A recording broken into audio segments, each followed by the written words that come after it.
ngasi phongkiba tongan-tonganba pau chesingdagi maruiba pausingi update pizeri ahanbada maruiba pau ngasi CM Churachandpurda chatkadauri Kuki singna CM gi khongchat boycott tawduna shutdown lauthokre torbung amadi phawakchau ikhaida Kuki singna Nongmei Kapnaba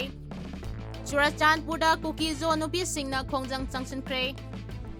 Congress oigera BJP oigera Lan Khrebadi Lan Khre haigadabani achumba sanaba mirai hatki thabak tawroidabani haina Federation of Haumina phongdorakre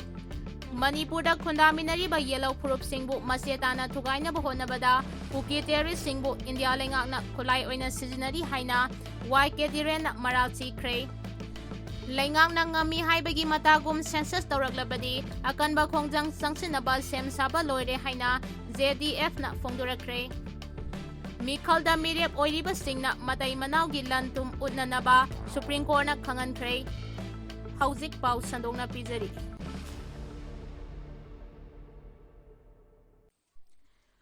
Torbung amadi phawgakchau ikhaida Kuki singna Nongmei Kapnaba ngarang numidang pung 10 rom taba matamda Bishnupur district ki manung chana leiba phawgakchau ikhai amadi Torbung Banglada Kuki khulai paiba singna Nongmei kapsinduna akan mamawongda landarakre hairi pau asina makhatana hai Kuki khulai paiba sing aduna maikai ahumdagi phawgakchau ikhai amadi Torbung Bangla tamna Nongmei kapsilakibani panbayabadi phawgakchau ikhai amadi Torbung Banglada Central Force amadi State Forcing leiragasu Kuki singna Nongmei kapsilakba aduda tumina yenglaga leikhe ningsingbayabadi ngasi asi Manipur gi Chief Minister Yumnam Khemchan Churachandpurda chatnanaba thawrang tawraga leiribani mahaki khongchat adubu Kuki khulai paiba sing amade civil society organization singna yaningdaba phongdorakpasu leikrabani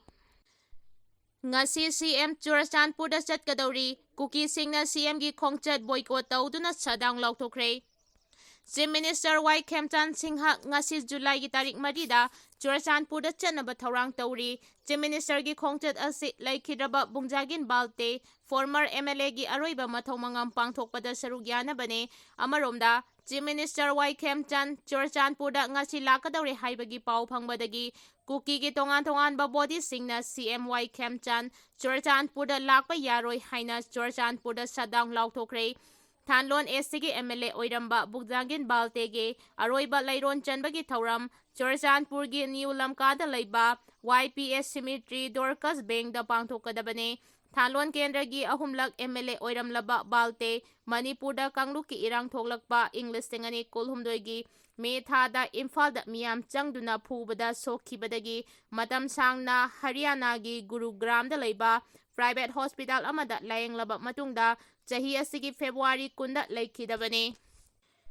Jomi Council gi maikaidagi laikhidraba MLA asigi maru mapangsing aroiba oina thauram asida saruk yaba yanaba Dorcas Bank ta leiba MLA asigi mayumda pangthoklaba matung YPS Cemetery da Leirol Chankhre hairi Jomi Council gi maikaidagi Chief Minister Y Khemchan gi khongchat asida boycott tawba natraga Churachandpurda lakpa yaroi haiba wafam phongdorakba leitre Kuki Kangluk khaktana Chief Minister gi khongchat boycott tawduna Churachandpurda lakpa yaroi haina athingba thamlakle Kuki NP Churachandpur KSO Churachandpur Kuki Women Organization for Human Rights Kuki Women Union KKL amade Kuki Chief Association Churachandpur gi President amasung Chairman na sahi tawba apunba cherol amana Y Khemchan gi Churachandpur khongchat boycott tawi Kuki jo mitai gi conflicts ase Waroi sinama puraktriba phauba mitai gi miyoi natraga official amata Kuki zona khundaba maphamda changlakpa yaroi hairi United Kuki National Army ukna suda yaudaba Kuki khulai paiba look asigi maikaidagi ngasi Churachandpurda Chief Minister Y Khemchan lakadawriba asibu yaningdaba phongdoktuna Churachandpur town da total shutdown chathagani lauthokre amaromda Kuki NP Manipur gi Joint Secretary Information the David na thokpa cherol amada Chief Minister Y Khemchan Churachandpurda laktanaba khangalagle mamangda Chief Minister na singi district singda chatpada pamdaba thaudok sing thokhidrabaso Churachandpurda haujik oiriba phibam asidadi khenaba phal phangane asigumlaba phibam asida miyamgi ihul khangdana Chief Minister na lakba haibase achumba khongthang oiroi hairi People's Movement kauba Churachandpurda base tauba loop amanasu Chief Minister gi Churachandpur khongchat condemn tauraduna Kuki Zomi amadi Marsingna khundaba mafamda mitai gi Chief Minister amana lakpa yaroi karigumba MLA Bungjagin Baltegi aroiba mathau mangam pangthokpada Chief Minister Y Khemchan Saruk yabadagi pamdaba thodok thorakpa tarabade Kuki Zo amadi Mar phurupna madugi daita lauroi hairi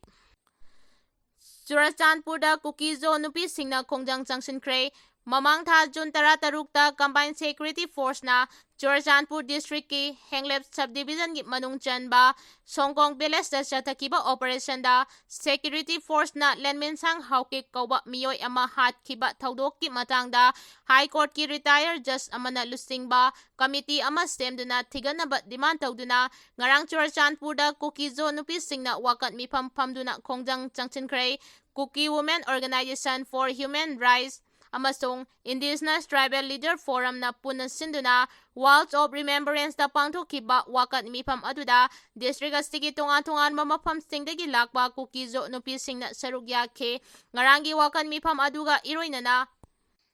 Laikhidabagi imung manungda selgi mateng pinaba public donation amasung pangthokpaga loinana Churachandpur DC kuthangda memorandum amaso Manipur gi Chief Minister amasung Union Home Minister da pisinke memorandum aduda Lenmin Sang Haukip mihat ki matangda High Court ki retired Judge amana lusingba committee semduna Chayol amagi manungda thigatkadabane mahakpu nongmai na kaptuna hatkiba personal masak khangdoktuna mahaki mathakta logi matung inna Departmental Proceeding Lakhotkadabane Mihad Astiga Mari Lainaba Praman Oiba Yaba Polam Ting Ningthina Preserve Tawduna Thamgadabane Laikhidrabagi Imung Manungda Postmortem Report Phangangadabani Amade Laikhidrabagi Imung Manungda Matik Chaba Compensation Pigadabani Haiba Demand Sing Tawki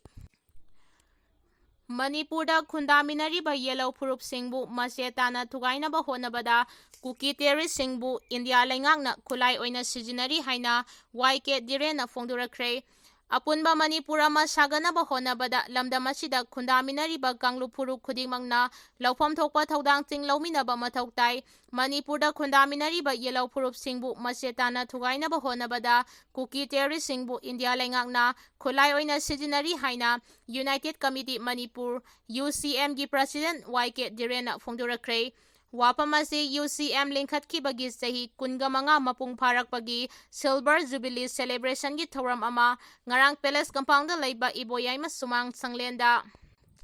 pangthokiba thoranga mari lainana YK direna fongdokibani Laingakna ngami haibagi matagum census tawraklabadi akanba khongjang changsinaba sem saba loire haina JDF na fongdurakre census tawdringaida NRC update tawgadabani haiduna miyamna taliba demand asigi mayokta laingaki ngami haibagi matagum census tawraklabadi akanba khongjang changsinaba sem saba loire haina campaign for just and fair delimitation JFD gi finance secretary Sunil Karamna fongdurakre JFD Langjing Asauba Maira Club amadi Maira Paibina Sinduna ngarang Langjing Asauba Mamang Laikai Community Hall da pangthokiba census tawdringay mamang da NRC hana update tawgadabani haibagi matangda phamkiba miyangi miphamga mari lainana wapamase Sunil Karamna fongdokibani mahangna makhata na hai lamdamasida lairiba yellow phurup singi mathakta lan hauriba mitop sing khandokpa haibase yellow mi singi lengraba pandam ama thamduna laingakna paikhalakliba census tawbagi thabak asi matam chana thinghauba mathautai Kumja English singani kulumdoigi me ahumdagi hauduna ngasi fauba thokliba lana sida Myanmar dagi sanglakpa miyoi kaya yaure haibase miyamna khangnaraba wafam amani asigumba kaya asi leire khanglaba aikhoina mitop sing khandoktana census tawkiba tarabadi aikhoigi yellow proof singe tungi laibangna kari oigani haibasi aikhoina khangpham thoi ngasi fauba Kuki narco terrorist kaya Myanmar dagi sanglakpa leptre Narol da sangsilakhiba miramcha sing asina nongmadi yellow purp singi mathakta asoba lan ama haurakpa haibasi mahausani haike mahangna makatan hai aikhoigi tungi mirol kanba haibasi aikhoigi ithaudangni khanduna mitop sing lamdam asidagi marufangna khandoknaba aikoi amatoina leminase mitop singbu khut thaduna khandokpa ngamloi logi mateng lauduna makoibu khandoknaba laingak asina honagadabani ꯃꯤꯇꯣꯞ ꯈꯟꯗꯣꯛꯅꯕꯒꯤ ꯑꯆꯧꯕ ꯊꯧꯗꯥꯡ ꯂꯩꯉꯥꯛ ꯑꯁꯤꯅ ꯂꯧꯒꯗꯕꯅꯤ꯫ ꯃꯗꯨ ꯅꯠꯇꯅ ꯃꯅꯤꯄꯨꯔꯕꯨ ꯁꯔꯨꯛ 3 ꯊꯣꯛꯅ ꯈꯥꯏꯗꯣꯛꯅꯕ ꯍꯣꯠꯅꯔꯤꯕ ꯗꯤꯄ꯭ꯌꯨꯇꯤ ꯆꯤꯐ ꯃꯤꯅꯤꯁꯇꯔ ꯅꯦꯝꯆꯥ ꯀꯤꯞꯒꯦꯟꯒꯤ ꯃꯊꯛꯇ ꯊꯕꯛ ꯇꯧꯔꯨꯔꯕꯗꯤ ꯂꯩꯉꯥꯛ ꯑꯁꯤ ꯀꯥꯏꯒꯅꯤ ꯈꯟꯗꯨꯅ ꯇꯨꯃꯤꯟꯅ ꯂꯩꯊꯣꯛꯄꯗꯤ ꯆꯨꯝꯂꯣꯏ꯫ ꯂꯣꯏꯅꯅ ꯃꯤꯌꯥꯝꯅ ꯄꯥꯝꯂꯤꯕ ꯂꯝꯗꯝ ꯑꯁꯤꯗꯒꯤ ꯃꯤꯇꯣꯞ ꯈꯟꯗꯣꯛꯂꯕ ꯃꯇꯨꯡꯗ ꯁꯦꯟꯁꯁ ꯇꯧꯒꯗꯕꯅꯤ ꯍꯥꯏꯕ ꯑꯁꯤꯒꯤ ꯃꯥꯌꯣꯛꯇ ꯊꯕꯛ ꯇꯧꯕ ꯇꯥꯔꯛꯂꯕꯗꯤ ꯃꯤꯌꯥꯝ ꯂꯝꯖꯥꯎ ꯁꯣꯔꯣꯛꯇ ꯊꯣꯔꯛꯇꯨꯅ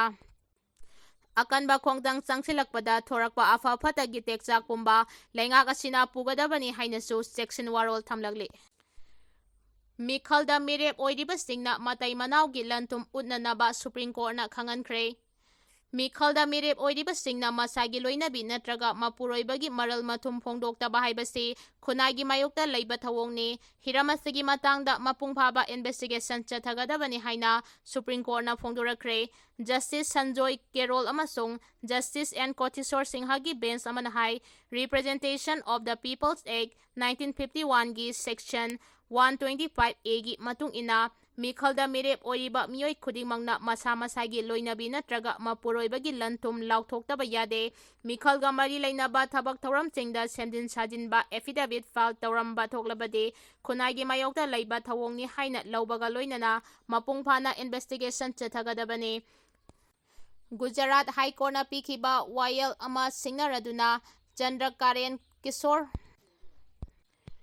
ꯒꯨꯖꯔꯥꯠ ꯍꯥꯏꯀꯣꯔꯠꯅ ꯄꯤꯈꯤꯕ ꯋꯥꯌꯦꯜ ꯑꯃ ꯁꯤꯡꯅꯔꯗꯨꯅ ꯆꯟꯗ꯭ꯔꯤꯀꯥꯕꯦꯟ ꯀꯤꯁꯣꯔ ꯗꯕꯗꯥꯅ ꯐꯥꯏꯜ ꯇꯧꯔꯛꯄ ꯄꯤꯇꯤꯁꯟ ꯑꯃꯒꯤ ꯍꯤꯌꯔꯤꯡ ꯆꯠꯊꯔꯕ ꯃꯇꯨꯡꯗ ꯁꯨꯄ꯭ꯔꯤꯝ ꯀꯣꯔꯠꯅ ꯋꯥꯐꯝ ꯑꯁꯤ ꯐꯣꯡꯗꯣꯛꯈꯤꯕꯅꯤ꯫ ꯒꯨꯖꯔꯥꯠꯀꯤ ꯃ꯭ꯌꯨꯅꯤꯁꯤꯄꯥꯜ ꯏꯂꯦꯛꯁꯟꯗ ꯃꯤꯔꯦꯞ ꯑꯣꯏꯔꯤꯕꯁꯤꯡꯅ ꯃꯁꯥꯒꯤ ꯂꯣꯏꯅꯕꯤ ꯅꯠꯇ꯭ꯔꯒ ꯃꯄꯨꯔꯣꯏꯕꯒꯤ ꯂꯟ-ꯊꯨꯝ ꯐꯣꯡꯗꯣꯛꯄ ꯃꯊꯧ ꯇꯥꯗꯦ ꯍꯥꯏꯅ ꯍꯥꯏꯀꯣꯔꯠꯅ ꯄꯤꯈꯤꯕ ꯋꯥꯔꯦꯞ ꯑꯃ ꯆꯠꯅꯍꯟꯈꯤꯗꯕꯒ ꯂꯣꯏꯅꯅ ꯁꯨꯄ꯭ꯔꯤꯝ ꯀꯣꯔꯠꯅ ꯍꯥꯏ ꯔꯤꯄ꯭ꯔꯖꯦꯟꯇꯦꯁꯟ ꯑꯣꯐ ꯄꯤꯄꯜꯁ ꯑꯦꯛꯀꯤ ꯁꯦꯛꯁꯟ 125(a) ꯑꯁꯤ ꯃꯤꯄꯨꯝ ꯈꯨꯗꯤꯡꯃꯛꯇ ꯆꯞ ꯃꯥꯟꯅꯅ ꯆꯠꯅꯍꯟꯒꯗꯕꯅꯤ꯫ ꯃꯤꯔꯦꯞ ꯑꯣꯏꯔꯤꯕ ꯃꯤꯑꯣꯏ ꯑꯗꯨ ꯈꯛꯇꯒꯤ ꯂꯟ-ꯊꯨꯝ ꯂꯥꯎꯊꯣꯛꯄ ꯌꯥꯗꯦ꯫ ꯃꯤꯔꯦꯞ ꯑꯗꯨꯒꯤ ꯃꯄꯨꯔꯣꯏꯕ ꯅꯠꯇ꯭ꯔꯒ ꯂꯣꯏꯅꯕꯤꯒꯤ ꯂꯟ-ꯊꯨꯝꯁꯨ ꯑꯦꯐꯤꯗꯦꯚꯤꯠꯇ ꯃꯌꯦꯛ ꯁꯦꯡꯅ ꯄꯟꯒꯗꯕꯅꯤ ꯍꯥꯏꯔꯤ꯫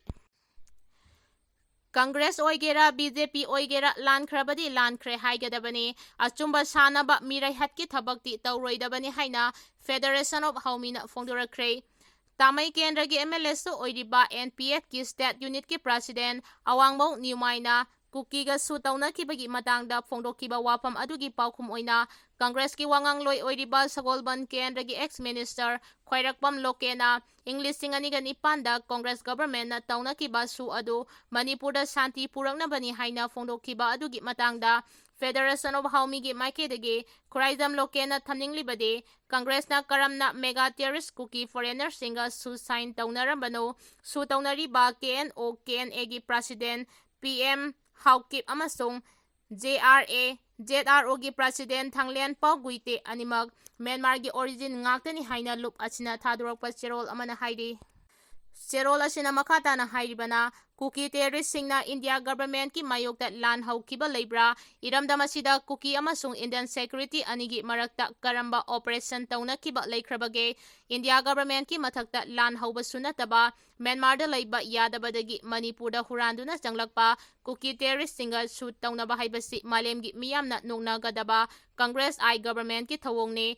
ꯑꯁꯤꯗꯁꯨ ꯅꯠꯇꯅ ꯀꯨꯀꯤ ꯇꯦꯔꯣꯔꯤꯁꯠꯁꯤꯡ ꯑꯁꯤꯗ ꯄꯤꯕ ꯌꯥꯕ ꯐꯦꯁꯤꯂꯤꯇꯤ ꯈꯨꯗꯤꯡꯃꯛ ꯄꯤꯔꯕ ꯃꯇꯨꯡꯗ ꯃꯅꯤꯄꯨꯔ ꯇꯝꯄꯥꯛꯀꯤ ꯆꯤꯡꯒꯤ ꯑꯀꯣꯏꯕꯗ ꯁꯨꯒꯤ ꯀꯦꯝꯞ ꯃꯌꯥꯝ ꯑꯃ ꯁꯥꯍꯜꯂꯤꯕ ꯑꯁꯤꯒꯤ ꯅꯨꯡꯒꯤ ꯑꯣꯏꯕ ꯑꯔꯣꯟꯕ ꯑꯗꯨ ꯀꯔꯤꯅꯣ? ꯃꯁꯤꯒꯤ ꯑꯁꯣꯏꯕ ꯑꯁꯤꯅ ꯉꯁꯤꯗꯤ ꯂꯝꯗꯝ ꯑꯁꯤꯒꯤ ꯌꯦꯜꯍꯧꯃꯤ ꯃꯤꯆꯝꯁꯤꯡꯒꯤ ꯅꯨꯄꯤ ꯑꯉꯥꯡ ꯈꯛꯇꯗ ꯃꯁꯤꯒꯤ ꯑꯁꯣꯏꯕ ꯑꯁꯤꯅ ꯉꯁꯤꯗꯤ ꯂꯝꯗꯝ ꯑꯁꯤꯒꯤ ꯌꯦꯜꯍꯧꯃꯤ ꯃꯤꯆꯝꯁꯤꯡꯒꯤ ꯅꯨꯄꯤ ꯑꯉꯥꯡ ꯈꯥꯛꯇꯅ ꯍꯥꯠꯄꯗ ꯅꯠꯇꯅ ꯃꯌꯨꯝ ꯃꯀꯩ ꯃꯩ ꯊꯥꯗꯣꯛꯄꯤꯗꯨꯅ ꯇꯥꯟꯊꯣꯛꯄꯤꯈ꯭ꯔꯦ꯫ ꯃꯁꯤꯕꯨ ꯀꯪꯒ꯭ꯔꯦꯁ ꯑꯥꯏꯅ ꯄꯤꯁ ꯂꯩꯅꯕ ꯁꯨ ꯇꯧꯅꯔꯤꯕꯅꯤ ꯍꯥꯏꯕꯗꯨꯒꯤ ꯋꯥꯍꯟꯊꯣꯛ ꯑꯗꯨꯔꯥ? ꯅꯥꯀꯜ ꯑꯃꯔꯣꯝꯗ ꯄꯥꯜꯂꯤꯕ ꯕꯤ.ꯖꯦ.ꯄꯤꯅ ꯂꯨꯆꯤꯡꯕ ꯒꯚꯔꯟꯃꯦꯟꯠ ꯑꯁꯤꯅ ꯏꯪ 2012ꯒꯤ ꯁꯦꯞꯇꯦꯝꯕꯔ 19ꯗ ILPꯒꯤ ꯒꯦꯖꯦꯠ ꯑꯃꯗ ꯏꯪ 1992ꯒꯤ ꯗꯤꯁꯦꯝꯕꯔ 18ꯗ ꯕꯦꯁ ꯌꯔ ꯂꯦꯞꯇꯨꯅ ꯃꯇꯝꯁꯤꯒꯤ ꯃꯃꯥꯡꯗ ꯂꯩꯔꯝꯕꯁꯤꯡ ꯑꯗꯨ ꯏꯟꯗꯤꯖꯤꯅꯁ ꯄꯤꯄꯜꯅꯤ ꯍꯥꯏꯅ ꯐꯣꯡꯈꯤꯕ ꯑꯁꯤꯅ ꯀꯨꯀꯤꯁꯤꯡꯅ ꯌꯨꯅꯥꯏꯇꯦꯗ ꯅꯦꯁꯟꯁ ꯌꯥꯎꯅ ꯏꯔꯝꯗꯝ ꯑꯁꯤꯗ indigenous right and self determination ꯇꯥꯛꯂꯛꯂꯦ꯫ ꯃꯁꯤ ꯕꯤ.ꯖꯦ.ꯄꯤꯒꯤ ꯒꯚꯔꯟꯃꯦꯟꯠꯅ ꯀꯨꯀꯤꯗ ꯄꯤꯕ ꯈꯨꯗꯣꯜꯅꯤ꯫ ꯕꯦꯡꯒꯜ ꯏꯁꯇꯔꯟ ꯐ꯭ꯔꯟꯇꯤꯌꯔ ꯔꯤꯒꯨꯂꯦꯁꯟ ꯏꯪ 1969ꯗ ꯕꯦꯁ ꯌꯔ ꯂꯦꯞꯅꯕꯒꯤ ꯄ꯭ꯔꯣꯕꯤꯖꯟ ꯌꯥꯎꯗꯦ ꯑꯃꯁꯨꯡ ꯏꯟꯗꯤꯖꯤꯅꯁ ꯗꯤꯐꯥꯏꯟ ꯇꯧꯕꯒꯤ ꯍꯛꯁꯨ ꯄꯤꯗꯦ꯫